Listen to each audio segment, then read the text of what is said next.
We'll be bringing changes to those methods and to different locations throughout this vast country that we have, and I appreciate that. Modest homes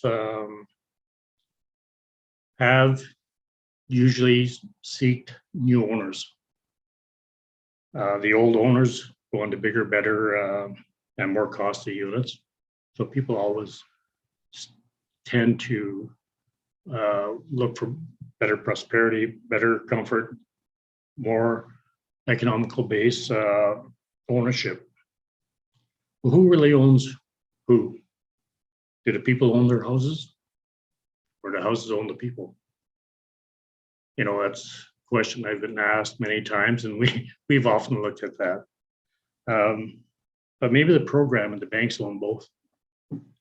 So there has to be serious consideration on how programs are delivered in communities. The units themselves, an individual house, within itself has services that are required.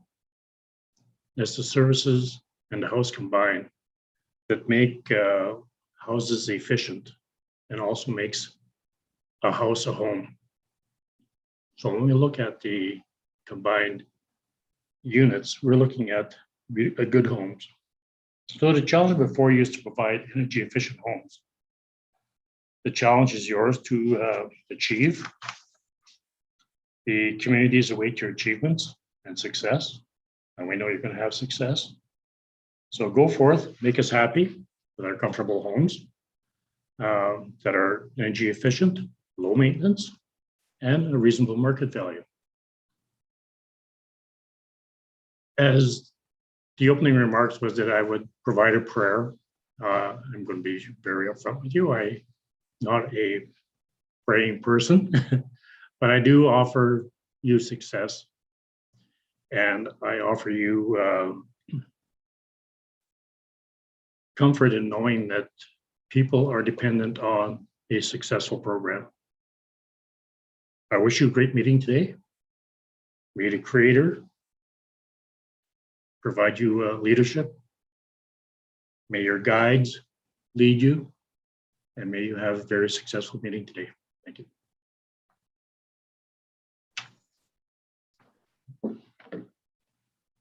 Thank you, Elder Gary. So I'd just like to welcome you today. So introduce myself a little bit. Calvin Walkwin Natsikason, Mikisu Cree, Treaty 8, territory of Wood Buffalo National Park. It's actually my backyard, and Lake Athabasca is where I reside. People have been nomadic, just like Gary said, going up and down the Peace Athabasca Delta. And this is where my main focus is throughout my life, throughout my training, and the way that I guide my family moving forward. So I'd just like to introduce you guys to the new fireside ice collabs that we've created here called Power Hour. So I started as a collab series. It's been producing webinars, live events since about February 2019. So today I'm very excited to be your host for the Power Hour, the first Power Hour. And it's a refresh collab events, which is renamed Power Hour. So Power Hour is like a virtual campfire. So it's a fireside for the ICE community. So as you can see behind me, I've welcomed you into my fire, my warmth, the light that gives everything to my family day to day. So, you know, this is where our community comes together. This is where our ancestors have built relationships.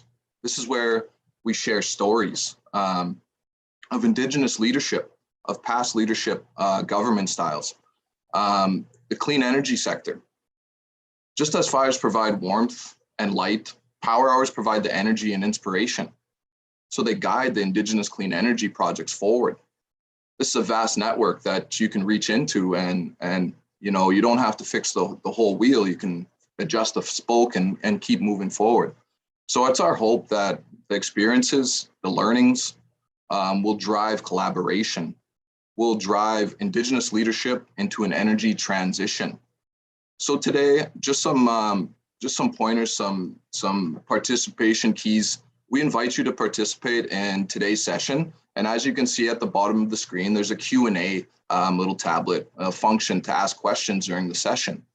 So these questions will be answered during the Q&A session, or like collabs before, they might be answered during the conversations.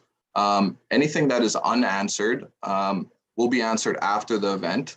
And if you're going to use the chat function, just be cognizant that the questions do get lost in the chat sometimes. So the Q&A is the best place to put it in there for yourself. So a little bit of housekeeping. As a reminder, today's session is being recorded. We're live on YouTube. Also, it'll be shared in the icenet.work website where we share all of our information. It's also free for anybody to open and anybody interested to join us. So today's conversation circle where the panelists will have an open conversation. It's not like PowerPoints like before in the past. It's kind of just like sitting around the fire and having a free flow conversation, just like we've always done. So I'll be asking some questions to help guide today's conversation. At this time, I would like to invite our panelists to introduce themselves and the tremendous housing projects that they're working on. So I'd like to start the panel introductions and invite my friend Leon to the screen. And just a reminder to unmute yourselves when you speak. Thank you. Good morning, Calvin. Thanks for the fire. Means a lot. Good morning, everyone. It's a real pleasure to be here this morning to do this in a totally unique and different environment where we speak much more openly and freely around the fire like you would naturally.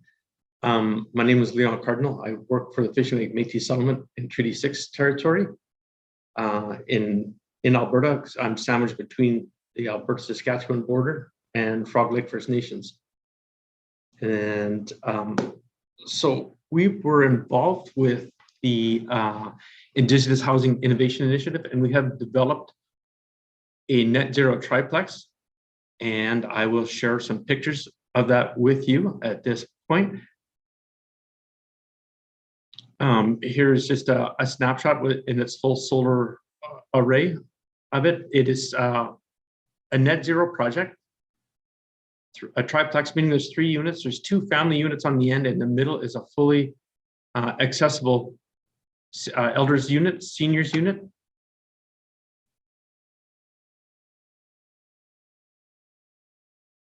And so that will be built is scheduled to be built in the spring of 2022.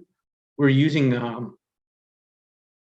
a different wall system. It's basically a double wall system, and it's called a Larsen Truss. You build one simple 2x4 wall first and build the house, and then it gets basically clad again in another layer of, which will be like a super heavy duty insulated envelope that will protect. So all your barriers remain intact, your air barriers, your wind barriers, and stuff like that, that will allow us to reach net zero.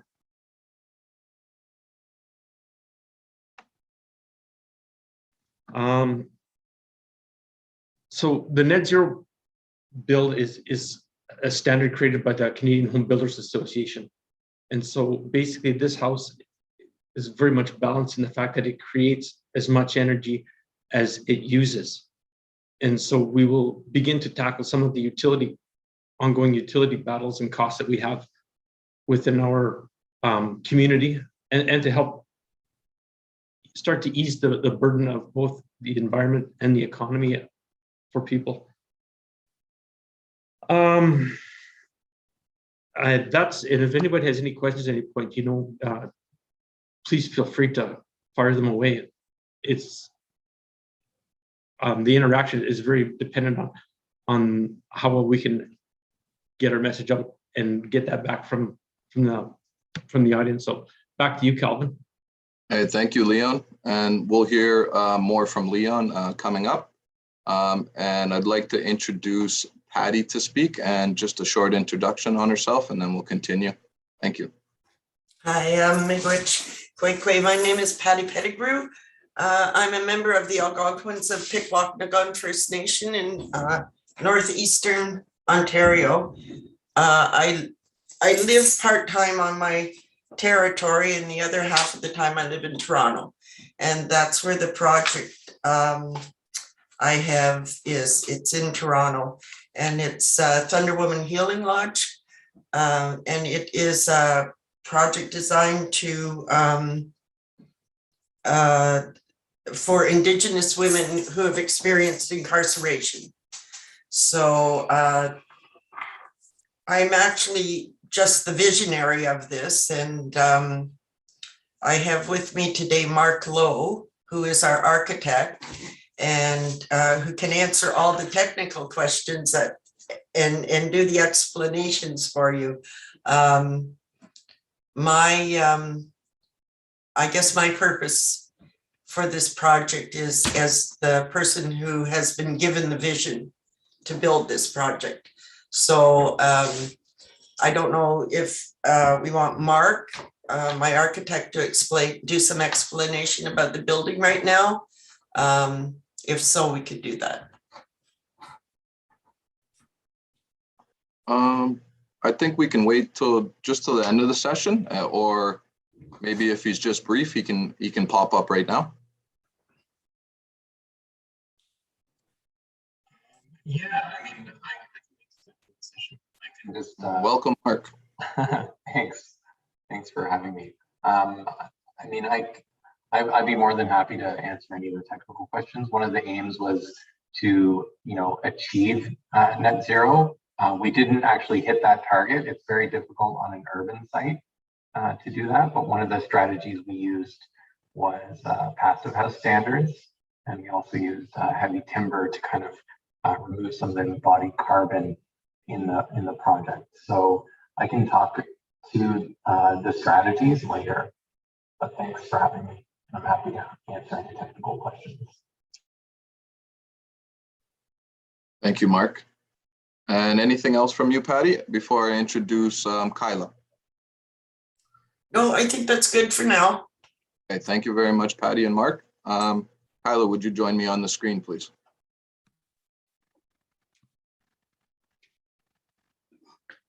Hi, Calvin. Can you see me? Yes, we can see you fine. Yeah, perfect. Thank you. Okay. Okay, well, thank you for that, Calvin. Yeah, my name is Kyla Morso. I'm the consultation coordinator and climate change specialist for Amnigo-Zaging Anishinaabe. We're actually trying to forge forward into development of a new green community. It will be located at Partridge Lake, Ontario, which is between Geraldton and Beardmore, located in Greenstone. The type of housing we're doing is a little similar to what Leon's community did, but they're going to be just single standing homes, and they will be net zero ready. And hopefully we will be able to hook them into biomass in the next couple of years. Yeah, I'm excited to be here, and thanks. Perfect. Thank you, Kyla. I changed up the flow of the conversation a little bit today. Usually you introduce, the host introduce himself, introduce a land acknowledgement, but as guests around my fire, I'd like the panelists to speak where they're from and who they are first. And, we have 61 participants. I think over 100 people registered today. Hopefully there's a few more people in the room, but just like to acknowledge that the ICE headquarters is located on the Ottawa and is in Ottawa, unceded and unsurrendered Algonquin territory. My connection with the ICE is I'm a 2018 Catalyst alumni, advisor, mentor, and now host for Indigenous Clean Energy Power Hour. I'm a past director from Three Nations Energy Solar Farm, and currently working with the project managers from our solar farm with other nations around Alberta. So that's myself, that's where we're from, and I'm coming to you live from Treaty 8 territory. So I'd just like to thank the four panelists here today for introducing themselves, and we're gonna jump right into some questions here. So just the Q&A function again for the participants. You can put in any questions there. They might answer them while they're communicating freely right now or at the end of the session. So my first question here for the panelists, and anybody can go answer, but there are many benefits to energy efficient housing. So why?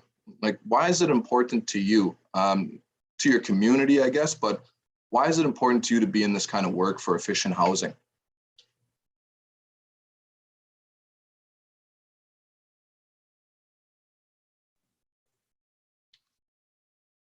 First, there's many different layers and many different reasons you could do it. There's the environmental reasons to protect the environment. There's the economic reasons.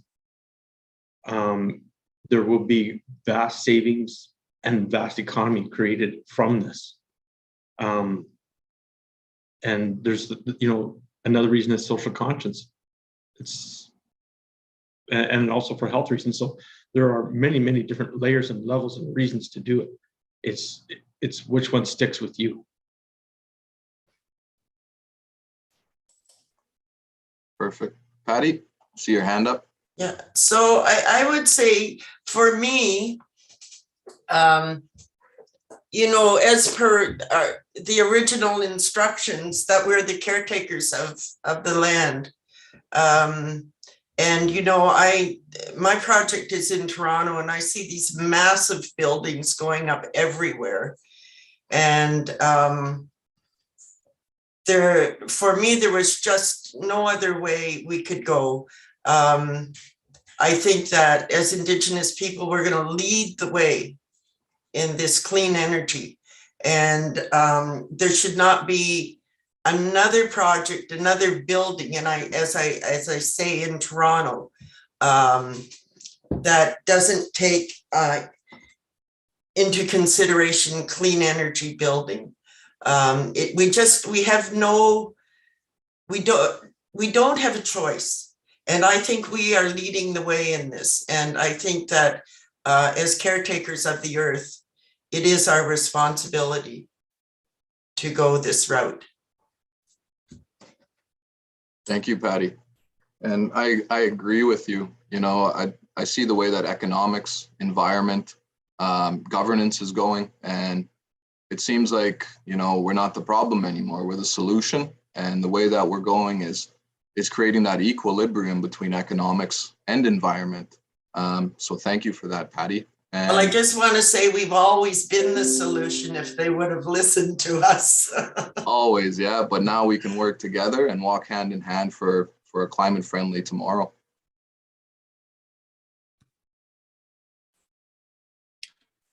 I'd actually have to agree with everybody. That's pretty much why it is so important to me. I live in a community where I think when they started building, you could put anything in the walls as insulation, and you could use anything makeshift as a wood stove. Like you have a pretty nice one behind you there, Calvin, compared to some that are in homes in my community right now. I've seen like old oil drums used and things that are not good for your health.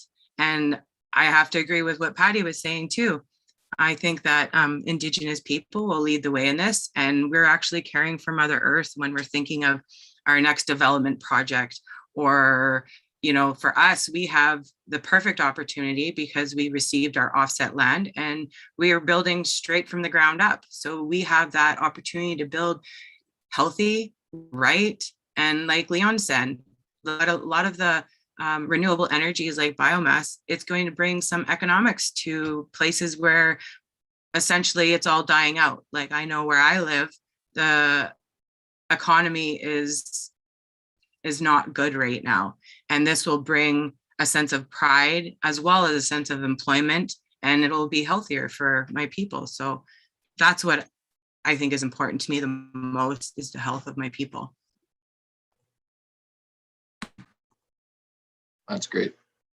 I think, with all of us being on like the same pathway, the same journey, it just shows how much we're interconnected across these lands and how our people have always lived. And now we're braiding Western teachings with the old ways to create that, that comfort in our homes and our community.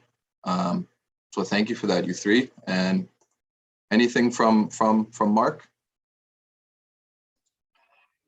Yeah, I can add that I do believe that it's imperative that we start building buildings that don't have a negative impact on the environment.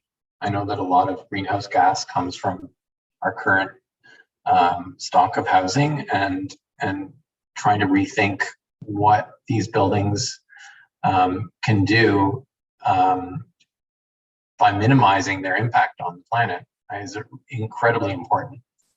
So I'd agree with what everybody's saying, and it is a task, but I think we have the tools to make that happen. I agree. I think we're well on our way, and this group right here, this family I call Indigenous Clean Energy, it has a lot of key players around the region here, your region, and our country. So reach out to the ICE people on the network, and don't falter on your steps. Just keep moving forward. So I'll move on to the second question here. So just going on about the energy efficiency.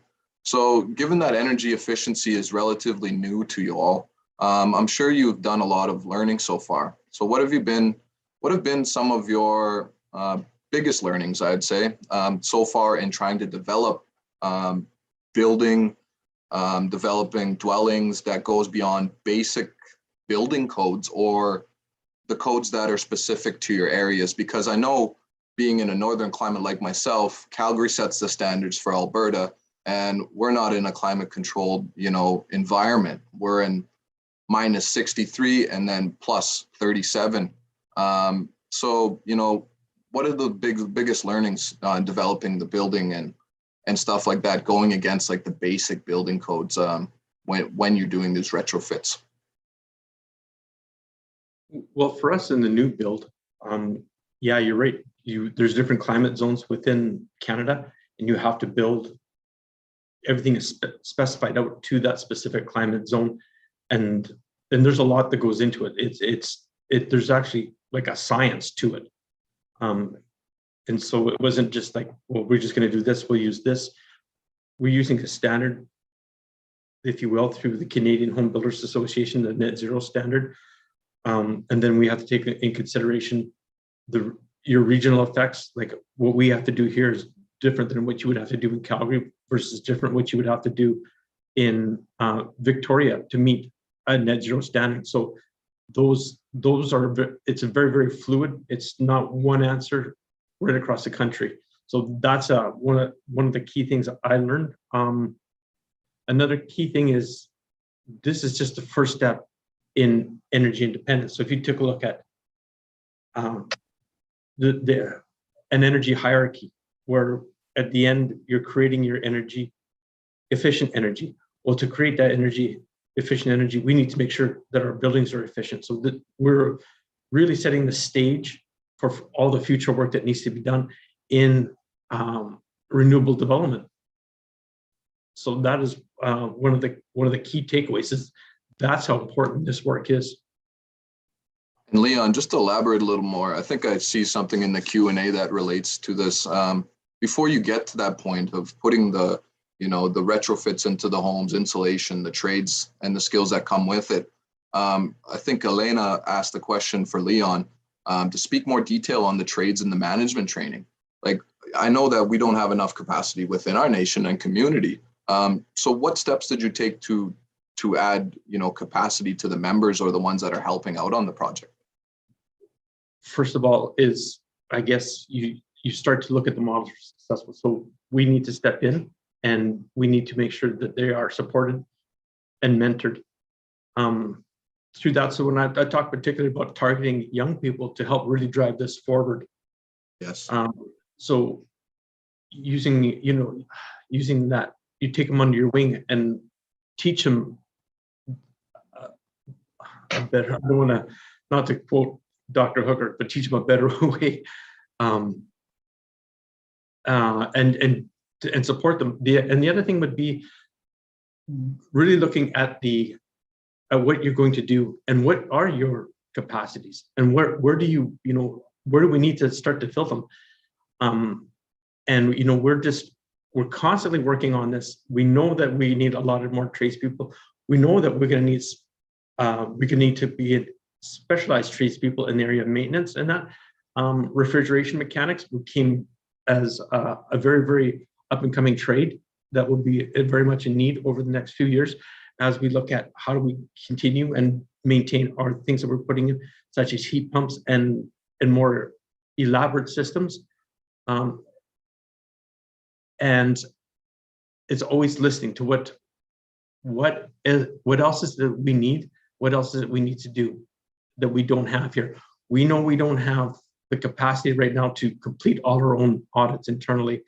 So how do we develop that capacity? So it's really looking at every opportunity and being able to how do we have the capacity to build that capacity even? You know, do we have a person, do we have that? And if not, you know, there's a healthy balance in here between using external resources and building what you have for now, and not for now, but I guess getting that base layer of capacity. And so we're building net zero homes. We're building to the standard, and that is not coming. Those resources are not being shipped out or being, you know, I guess either being trucked in or shipped out, meaning companies are coming in to build for us. We really, really need to be successful. You really need to look at it from within. For sure. Like, I think a lot of us nations across Canada and the States are coming up with the same, you know, problems and solutions, I guess, is finding the right capacity, hiring out, or keeping the money within our communities. So thank you very much, Leon. And on to Kyla and Patty. Just remind you about the question. It's the biggest learnings while trying to develop beyond the basic building codes. So Kyla, Patty, or Mark. Yeah, thanks, Calvin. I'd have to agree with Leon a lot. For me, my biggest learning was the training I took. I actually took the training with our community members, and we were lucky enough to have 12 of them. And we have a local contractor too that we're going to engage so they can essentially take on those new way of building as well. But for me, like, I didn't know, like, even, you know, the orientation of the way you're positioning your house has a lot to do with, you know, the windows facing the side of the sun is going to help you with your heat costs going down. So for me, I think that when we started our stuff, we did a lot of stuff with Eco, and they were very eager to like share their knowledge and get us all on the same page.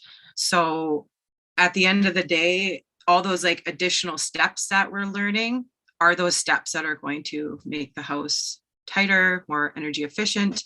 So I think at the end of the day, the training will give my community that sense of pride in building the homes, and our area in general will build capacity with laborers, or however you want to call them, that they could call in to essentially help build other houses in other communities around us.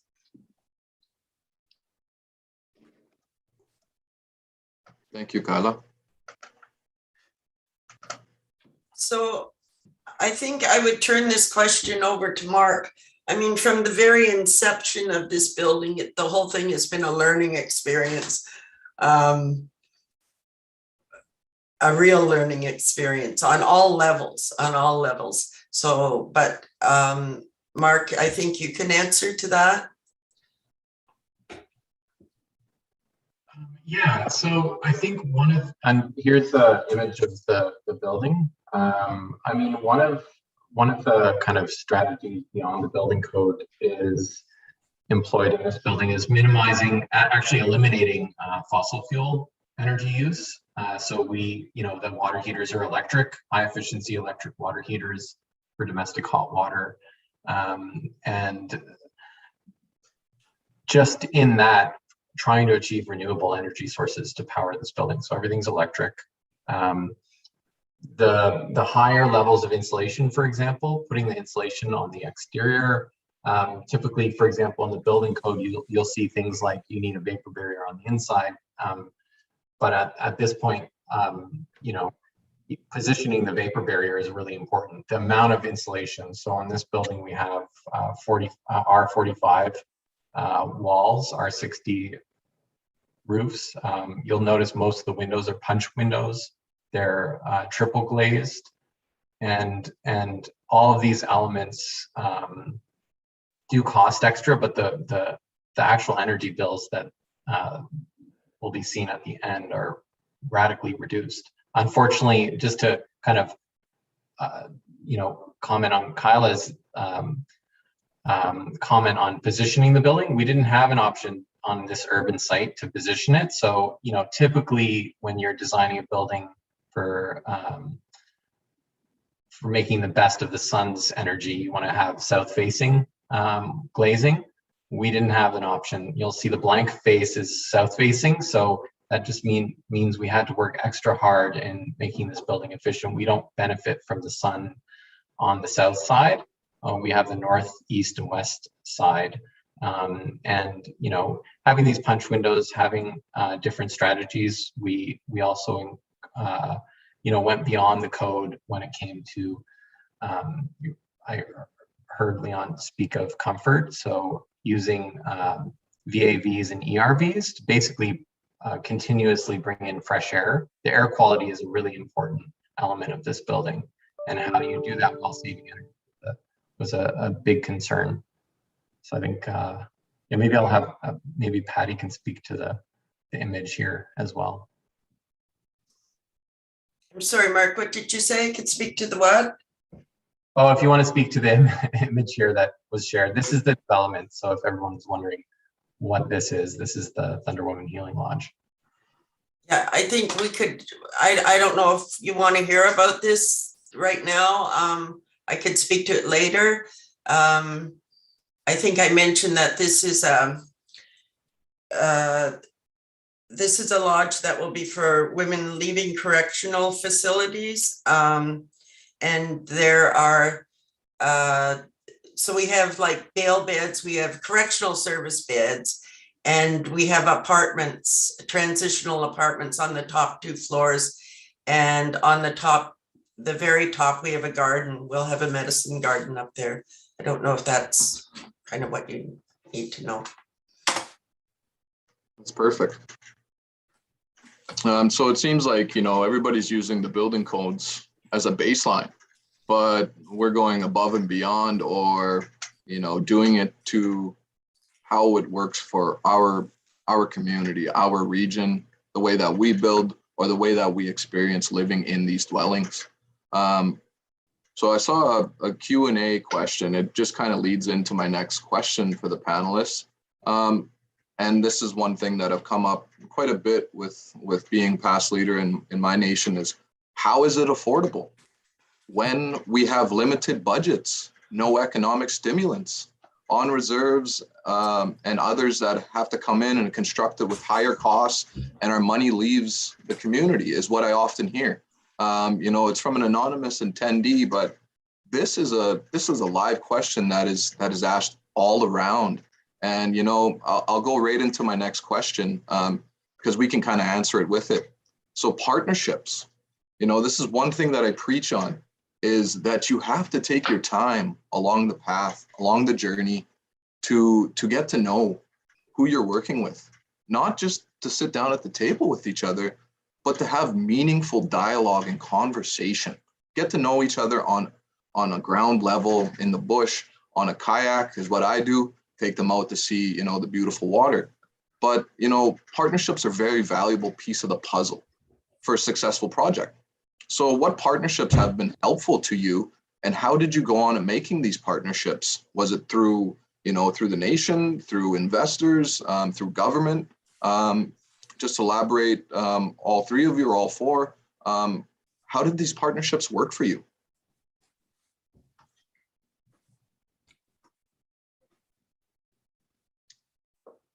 We have many partners. We have partnerships at every stage.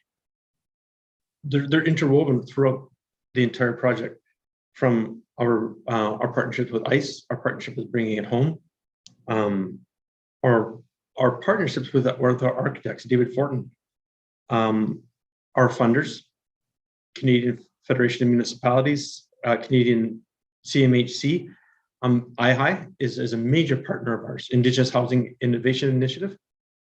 They're a huge partner of ours. Teams, who does trades training for Indigenous people in the northeastern part here of Alberta, is a huge partner of ours. The partners just go on and on.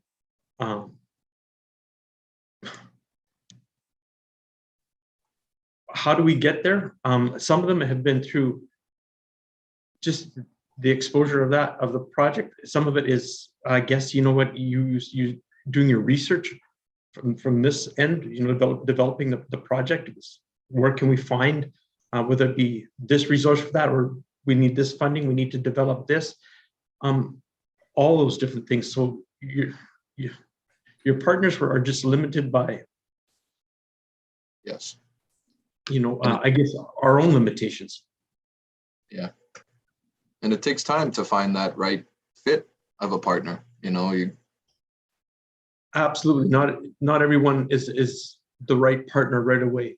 And, you know, it really, when you're looking for your partners, is who it's targeted, you know, what is it you exactly are looking for? And if you can define that, it makes it finding that partner and developing, even in this case, like a request for proposals, that much easier. that's very true. Yeah. It seems like nowadays companies are coming to First Nations because they see, you know, the projects in Canada aren't moving ahead without Indigenous participation or inclusion. But, you know, there's a lot of companies out there just trying to get into communities so they can do work. So it takes a lot of time for people like yourselves and myself to you know, have the right fit, that right comfort in the community. So thank you for that, Leon. And just to help answer that question a little bit more detailed, Calvin, Yeah. We're not taking a hard look at what it really costs us. We'd say, well, we can't afford to do this within our communities. You can't afford not to, because if you take a look at what it's costing to build and maintain, and we don't know, in a lot of cases, they don't know what it's going to cost them.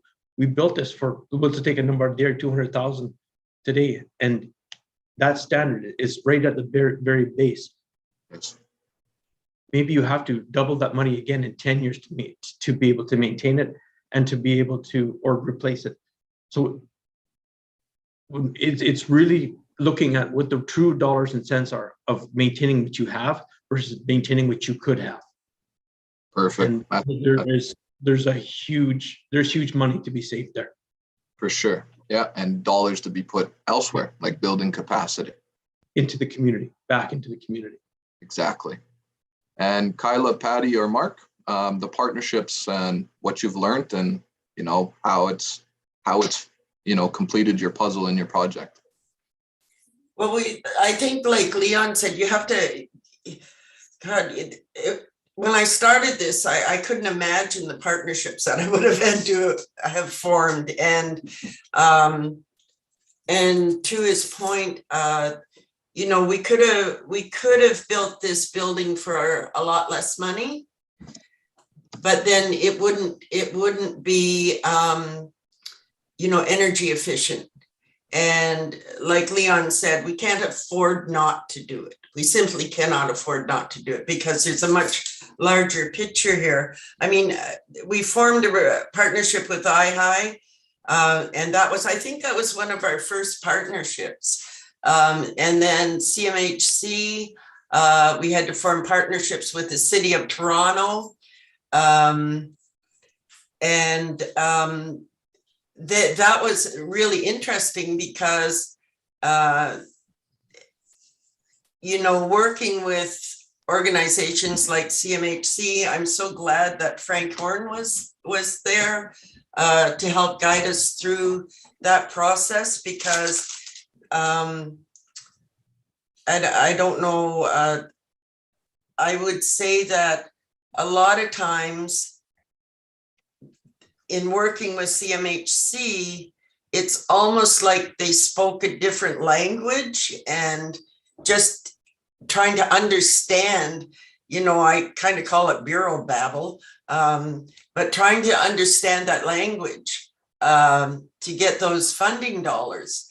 And we have had an amazing response from the Indigenous and non-Indigenous community around donations and gifts. I mean, I'm so grateful to all our donors who have, gifted us towards this capital project. But it's been a real learning curve for me. Just trying to understand what some of these conditions and partners are saying. And also, I'm going to give you a very quick example of something that I learned recently.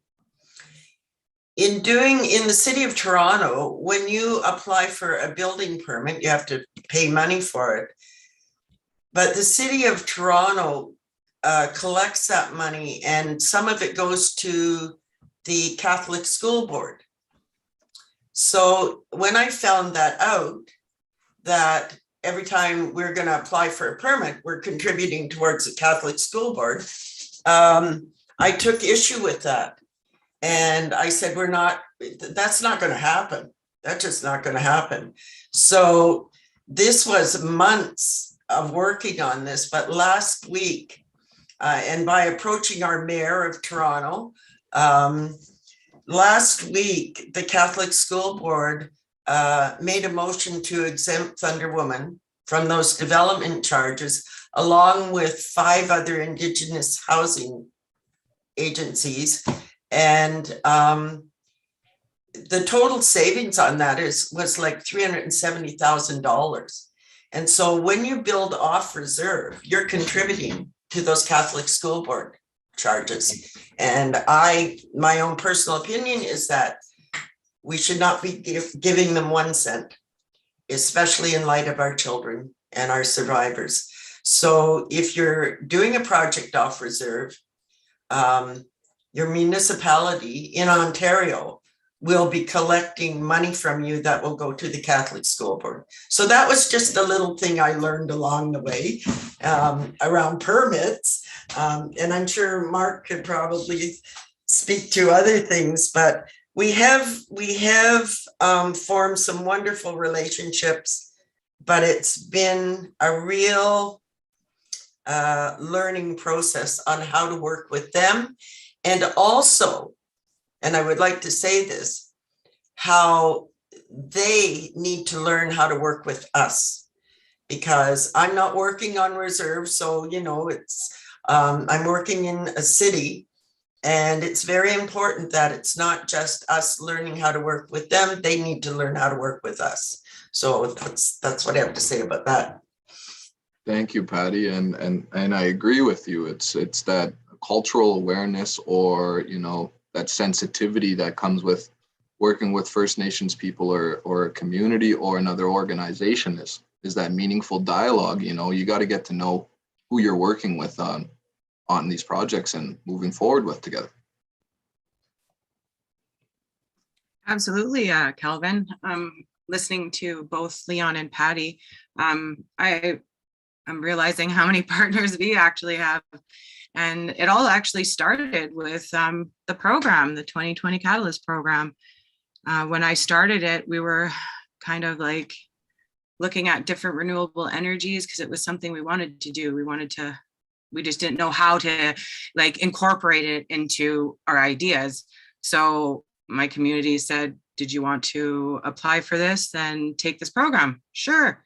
I mean, that's where we met Eco Habitation. They were one of the mentors.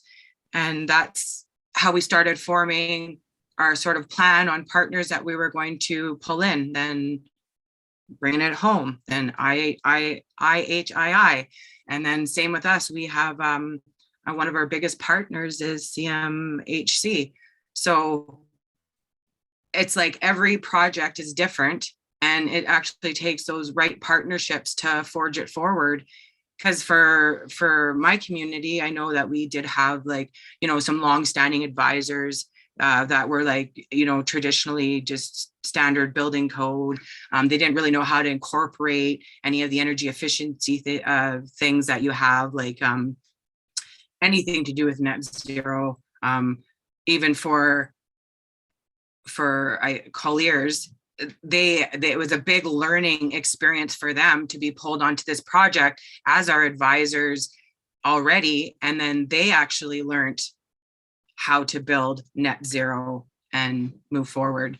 And then at the end of the day, if we couldn't find enough funding, our community was willing to throw in a little of their own money, but we ended up finding other dollars, other places. So now it's just a matter of getting the boots on the ground, getting them trained, and starting to build our homes. But there's so many moving parts that go into developments like we're talking about. So thank you. Perfect. Thank you. Just a reminder, we got about 10-15 minutes left on this power hour. Going to speed it up just a little bit. We might run a little bit more over time, but I seen a Q&A question. You know, it says, hello all from Julian Lafayette, I think it is. And how easy or hard to obtain grant funding, governments, other agencies, for energy efficient housing compared to renewable energy projects. So I'll take that one and say, you know, it could be easy as hard as you want it to be. Without community energy planning, without having a budget, or, you know, without community engagement from the members, it could take a very long time. Or if you got everything in line, you got managers or project managers or energy managers within the nation, you know, it could be very easy to move forward. So I'll go on to the next question here. So now, like, we've gone through the energy efficiency, we're talking about, you know, the dwellings, what goes into them, the partnerships. So you're all just starting to move into construction phase of your projects. So looking forward to what you did see as, let's say, the biggest obstacles or opportunities for you taking your projects from design to being occupied.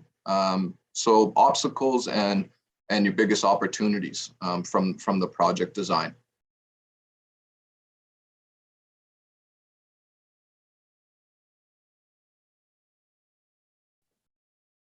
Obstacle is in breaking cycles. Yes. You're not doing what you always did and hoping that it was going to get better, because it hasn't happened. And so that is both an obstacle and it is the opportunity, because that is the one thing we really need to address. And it goes back to the question that came anonymously is, you know, how do we afford this? And it's about the balance of everything and putting it all together. To move it forward, we definitely have to. We cannot just build the 26 by 36 houses on crawl spaces that fail within a short period of time. We need to change that. We need to look at exactly how we're going to do this, and we need to spend our money, our children's money, and our grandchildren's money now. We need to be doing that and not spending it on them for them later. So, Like that. That's perfect. Patty, Kyla. Yeah, well, I would say for us, for the opportunity part would be being trained to build these homes. And in our area, we do have some traditional contractors. So like one of the obstacles was finding the right contractor, and even finding the right contractor to work with us and be open to learning with us how to build these energy efficient homes to the net zero standard. So for me, we still have to go and do some homeowner training. So I also think that is going to be a great opportunity to eliminate a lot of the obstacles that you might have, you know, occupying the home and moving in to use it and utilize it properly. Patty? I think a big obstacle was, you know, finding the contractor, but also right now, COVID and, you know, sourcing everything. It's, you know, the bids came in well over our budget, what we had budgeted. And a lot of that was, I think it was a 30%, Mark can correct me if I'm wrong, was 30% hike in everything because of COVID and just trying to source the materials. That's been a bit of a challenge. And, you know, I would say that's a real challenge to hopefully getting in the ground on time.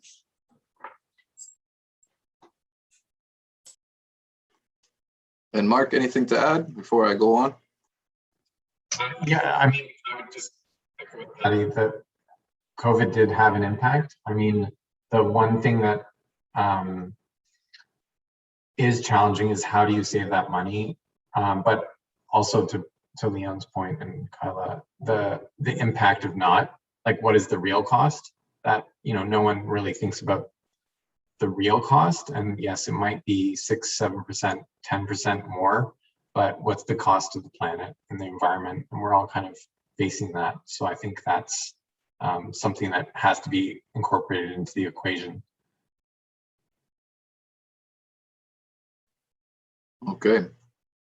Well, thank you to the presenters today. I think during this time, we're on to the Q&A section for the attendees. So I'm going to be taking maybe 2 or 3 questions out of the Q&A since we answered a few going along, but the rest will be put onto the ICE network for the answering of the panel and for anybody else that wants to chime in. So let's pick a question here. So I'd say, okay, so this kind of relates to one of the questions, but what are some of the key challenges that you encountered during these projects? You know, funding or members, or was it just the whole process going through?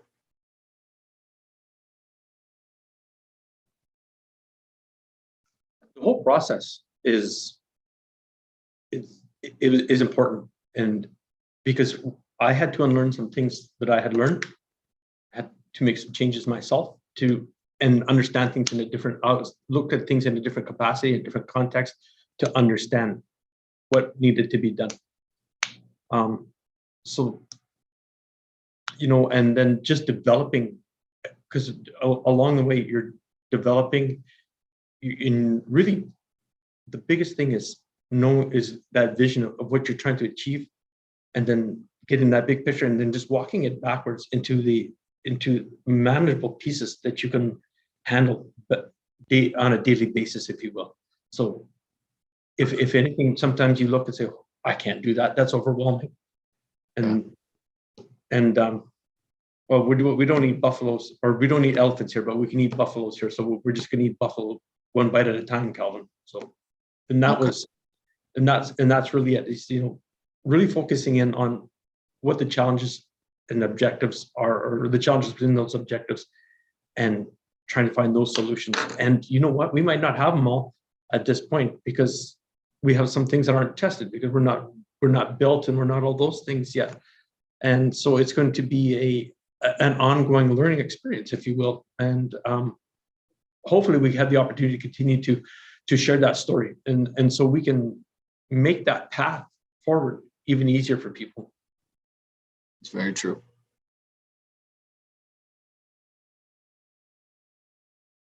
Kyla, Patty, see any key challenges? Well, one of the key challenges that we did have was the community, because we're in Toronto. So what I would say to that is we had to confront a lot of racism. We had to confront a lot of, because we're bringing women in from correctional facilities, the surrounding community was afraid, and they didn't understand us. So we had to hold a series of community consultations. That was in the beginning, just so that we could make it through that committee of adjustments and get approved to build here. So that was an interesting experience. But I think everything about this project, everything from trying to get the financing, community consultations we had to do, you know, all of these things were challenging. But when you have that, when you have the vision, there's no way you can let it go. I mean, it just, you get a vision, they don't let you be, you just have to, you have to do it. And we've really come a long way.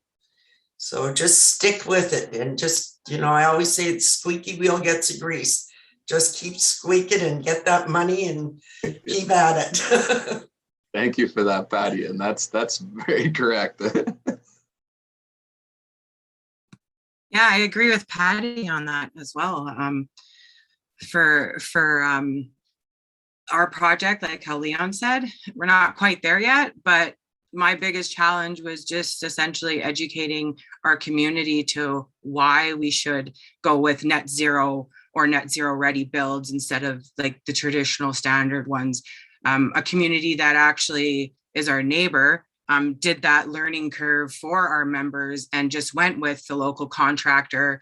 The functionality of the units is not how they wanted it. They've already experienced like moisture problems, etc. And these homes are only just coming up to 2 years old. So it was kind of nice to have like a little case study to say to the members, like, look, this is the local contractor you guys wanted to use, but maybe we could help the local contractor improve on what they're building and still pull them into the project. But like, you know, we have eco that's helping us to do essentially like, you know, the fine detailing and etc. Like even for being like the net zero ready, like we're going to do the hydronic floors. And those floors, once they're hooked up to our biomass system, they will save like per home $1,100 a year. So that's like a huge chunk of money when you're already living on like a fixed budget. But like I said, our biggest challenge was just leading our members down that same path to the same vision on why we should build a green community. Okay, and just before we close today's session, for Leon, Patty, and for Kyla, in one sentence, what is one thing you think would help other communities and other organizations trying to build energy efficient homes? What is the main thing that you would give them to take away with today? To really do your research, you know, really like how Patty said, you have a vision, do your research and find what's going to fit into that vision and be perfect for your community. And the one other thing would be a way to like make resources readily accessible for like other communities, you know what I mean? Like, so they could see like, okay, you use these resources. Can you like get me in touch with them or something along that lines, you know?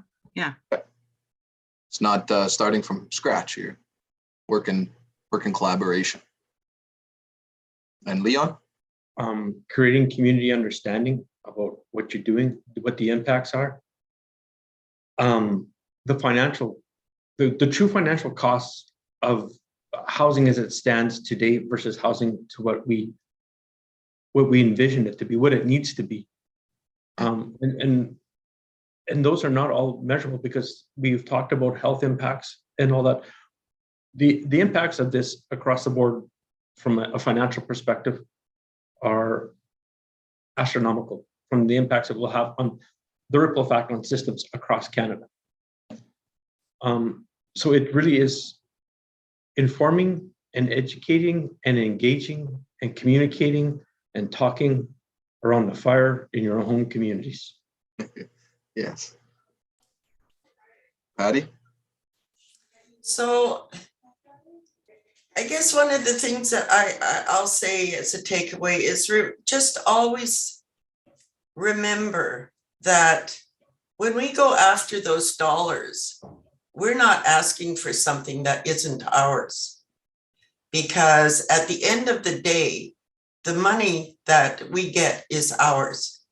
Canada has lived off of our natural resources since they got here. And so please remember to always know that when you go after those dollars, we're not asking for something that isn't ours. And that's that's carried me a long way. So, Thank you very much, Patty. And that is very true.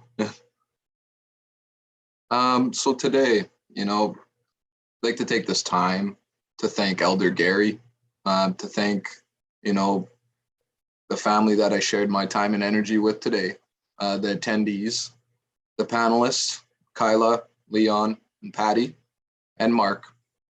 From the bottom of my heart and from the Indigenous Clean Energy, thank you for joining us on the very first Power Hour. I'd like to invite everybody that hasn't joined us yet on the ICE network. We'll be sharing a link. It's icenet.work to carry along and to join us on this energy transition as we, change tomorrow for our kids and our grandchildren yet to come. Also, I would like to invite anybody that would like to support the ICE programs through the Ottawa Community Foundation to Indigenous Clean Energy charitable fund to click the link. And also, I'd like to announce the next Power Hour for next month. It is called Charge Up, Opportunities for Electric Vehicle Charging Infrastructure. So that one will run December 15th at 1 p.m. Eastern, 11 o'clock Mountain Pacific time. And that would be ending our session for today. And thank you, everybody. It was such a pleasure and an honor to sit with all of you today and also with the attendees. Remember to take your soul, yourself, and your energy with you wherever you go, because you're just a time capsule of energy moving through time, trying to give, the best out of you to the next generations that are going to absorb your energy. So just remember to take your soul back wherever your travels and your ventures take you. And thank you. Ai hai, kanana skumten.